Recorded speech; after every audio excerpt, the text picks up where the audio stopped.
విజయనగరం జిల్లా వేపాడ మండలం కొండగంగుపూడి పంచాయతీ పరిధిలోని చేపల చెరువులను హక్కు ప్రకారం తమకే అప్పగించాలని డిమాండ్ చేస్తూ గిరిజన యువకులకు బొద్దాం కొండగంగుపూడి రోడ్డుపై రాస్తారోకో నిర్వహించారు. 13 రోజులుగా నిరసనలు కొనసాగుతున్న అధికారులు స్పందించడం లేదని ఆందోళనకారులు ఆరోపించారు.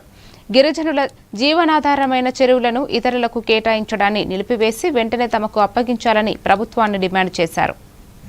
12 గ్రామాలకు చెందిన గిరిజన యువతీ యువకులందరూ గత నెల రోజులుగా మా చెరువు మా హక్కు అని చెప్పేసి పోరాడుతుంటే జిల్లాలో ఉన్న మత్స్యశాఖ అధికారులు నిమ్మకు నీరెత్తినట్టున్నారు.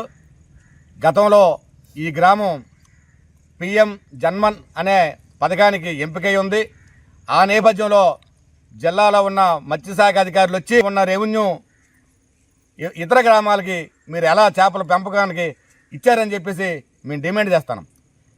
కొండగంగుడు రెవెన్యూ స్వతంత్ర పూర్వం నుంచి కూడా కొండగంగుడిలో ఉంది. ఈ గ్రామాన్ని ఇతరులకు ఇచ్చే హక్కు ఎవరికీ లేదు.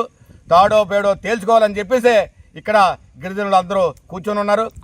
మీరు దిగొచ్చి వెంటనే చెరువులు అప్పగిస్తారా లేదా ఉద్యమాన్ని ఉధృతం చేసి తాడో పేడో తేల్చుకోవడానికి మమ్మల్ని సిద్ధపడమంటారా అని చెప్పేసి అధికారులకి తెలియజేసుకుంటాను. ఇప్పటికైనా స్పందించి కలెక్టర్ కొలువు చేసుకొని మత్స్యశాఖ అధికారులతో మాట్లాడి సమస్య పరిష్కారం చేయాలా.